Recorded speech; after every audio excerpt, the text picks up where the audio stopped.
Well, hello there, everybody, and welcome to a first look at the game Commander: The Great War.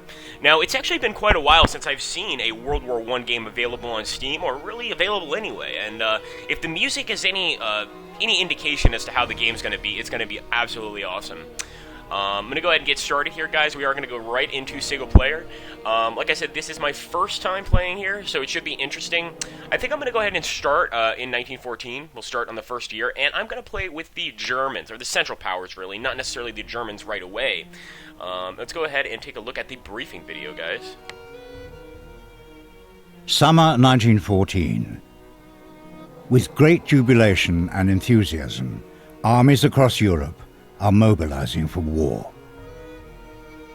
Everyone is optimistic about a swift victory to be achieved by Christmas. War breaks out when the Austro-Hungarian Empire invades the Kingdom of Serbia. The Russian Tsar immediately vows support for his Balkan ally, while Germany in turn joins Austria as the Central Powers. For a generation, Europe has been an armed powder keg, saved from open conflict by an intricate web of treaties and alliances. The diplomatic arrangements have kept the peace, but the mix of imperial colonialism and age-old national feuds pushed tensions to breaking point. The alliances to prevent war just cause it to spread faster. In this age of mighty empires, this will surely be the greatest war the world has ever seen. The first true world war.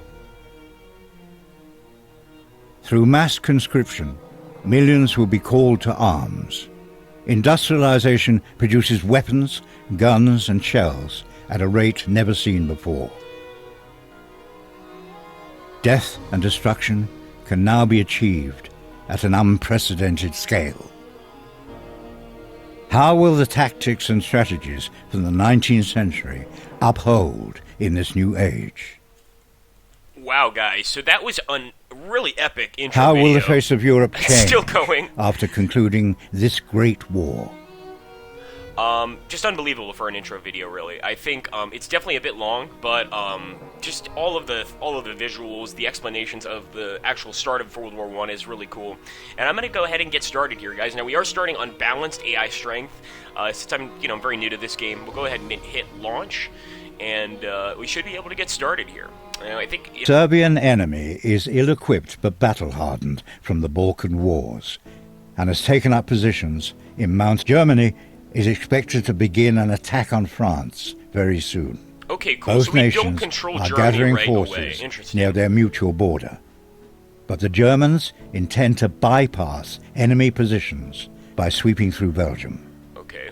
The Russian Empire has access to huge manpower reserves, but it's mobilized. The Central Powers are thus aiming for a quick victory in Serbia and France. Alright, guys, so we're going to go ahead and get started here. Now, so far, Russia has not yet joined the war effort.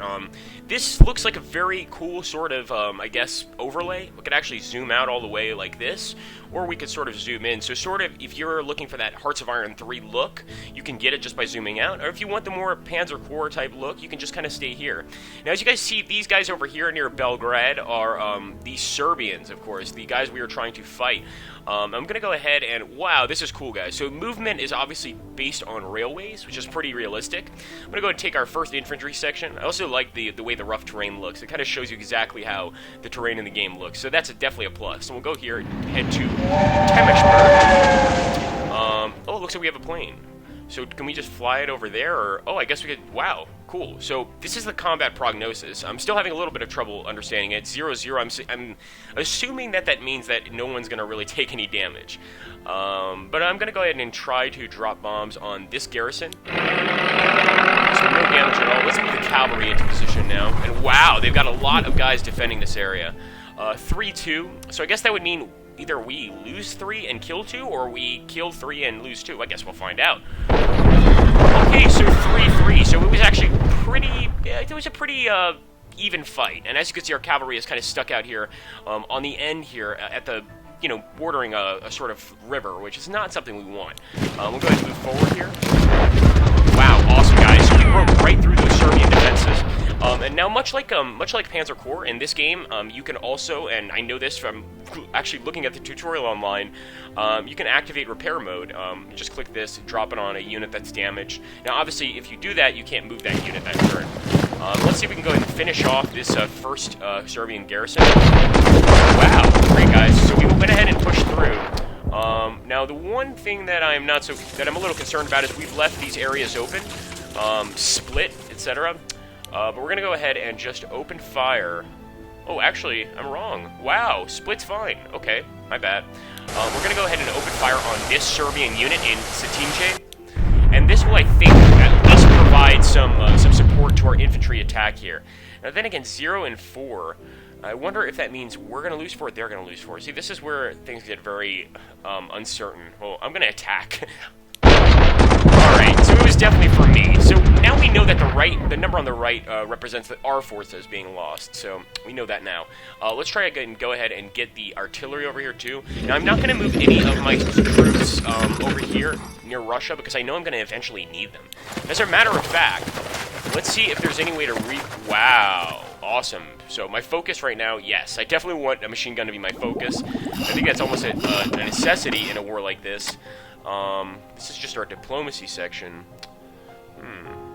Let's take a look at Romania. They're very close to us. War with Romania should please its neighboring rival, Bulgaria. Interesting. Well, what about Bulgaria? Oh, I see. So Bulgaria is actually sympathetic. That's cool. I guess we're actually allied with Bulgaria, the Ottoman Empire, a lot of different people. Germany, obviously. Let's go ahead and try to get one more shot off on this infantry. Alright, it looks like that's not going to happen. And I guess now we'll just have to focus on making it as quickly as we can to the Serbian border. I don't want to leave Budapest totally unguarded. But at this point it looks like that's what's going to happen. And let's go take a look here at production, see if we can go ahead and start building anything. That's pretty cool. So obviously this is World War I. We can't build an armored car yet, armor yet. We need to research that first. I'm going to go ahead and get another cavalry division. We have a lot of infantry divisions. Let's go ahead and close. 5 turns. Wow, that does seem like a bit much. Let's go ahead and end our first turn in this game, guys, and take a look to see what happens.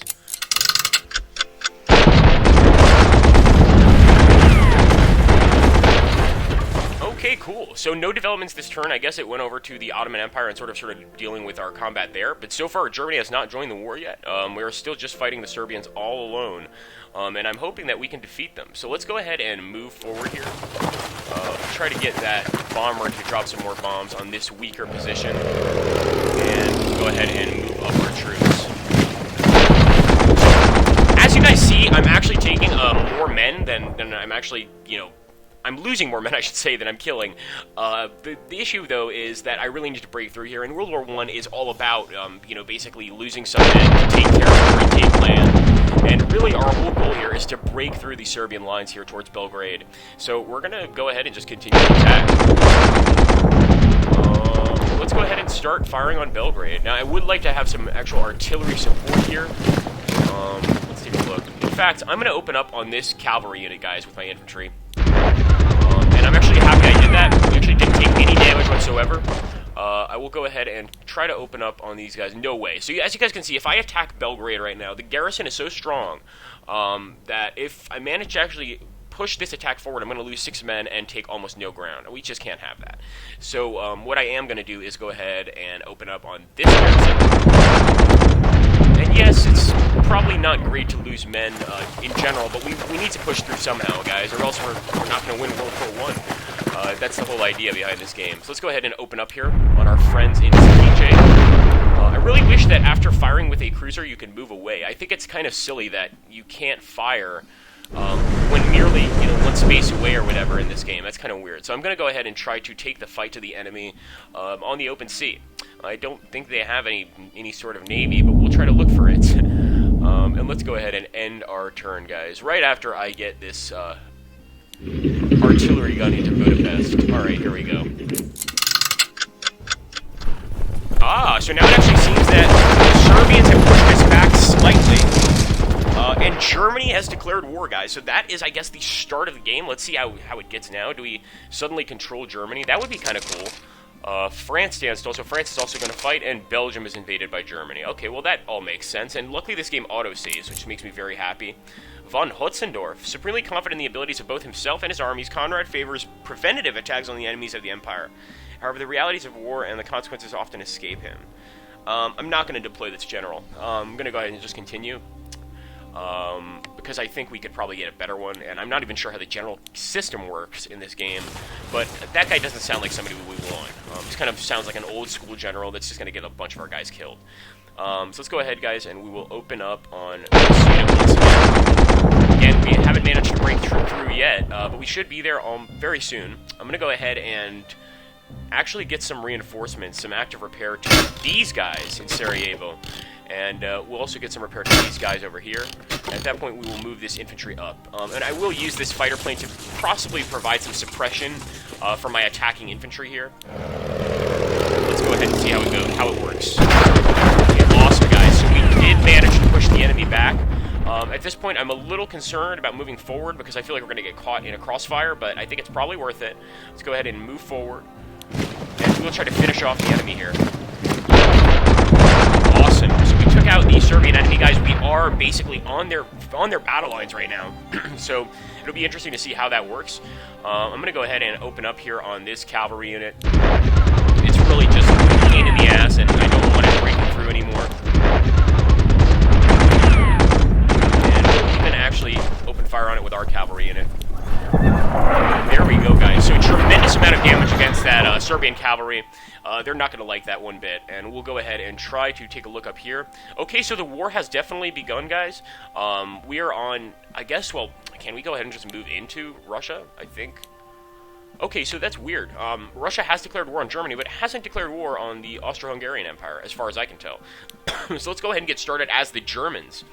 Or maybe not. Oh, okay. So we're actually not at war with the Russians yet. We're just going to keep our positions for now. Sorry, guys. Getting a little mixed up.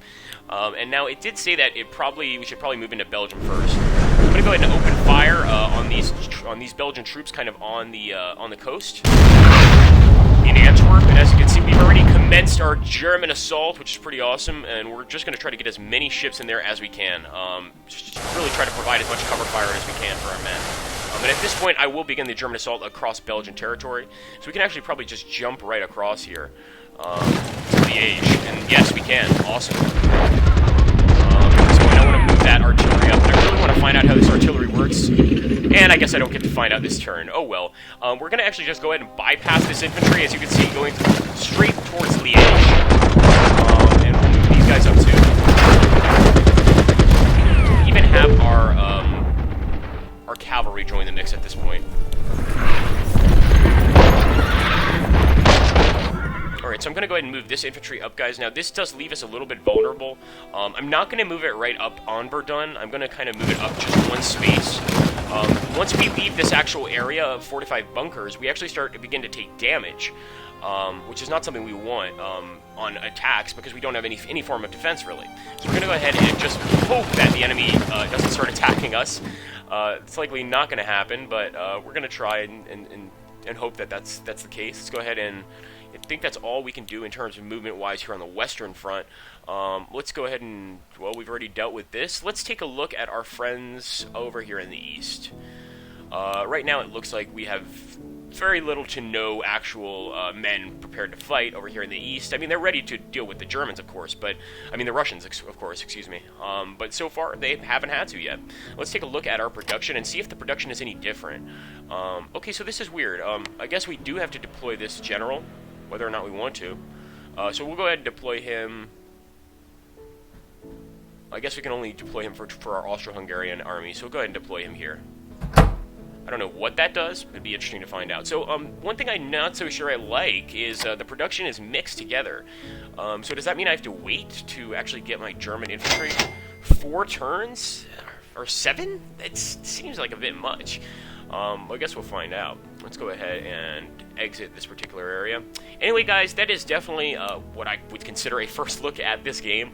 If you guys want to see some more of this game on my channel, please let me know. I definitely enjoyed it so far. I think it looks like a pretty great game so far. It certainly looks like something in my kind of style of gameplay, sort of a mix between Panzer Corps, the simplicity of Panzer Corps, as well as its tactical nature, though. I'm not saying Panzer Corps is a game for, like, idiots. It's actually, I think, just awesome. And the simplicity level, as well as the sort of look of Hearts-Fire 3, the ability to look at a political map mode, things of that nature, and just basically have a world war, I think so far seems pretty cool. So let me know what you guys think in the comments below, and if you want to see some more of this game, make sure to let me know, and I will make it my job to get you more of this game as soon as I can. Hope that's good enough. Thanks so much, guys, and have an awesome day.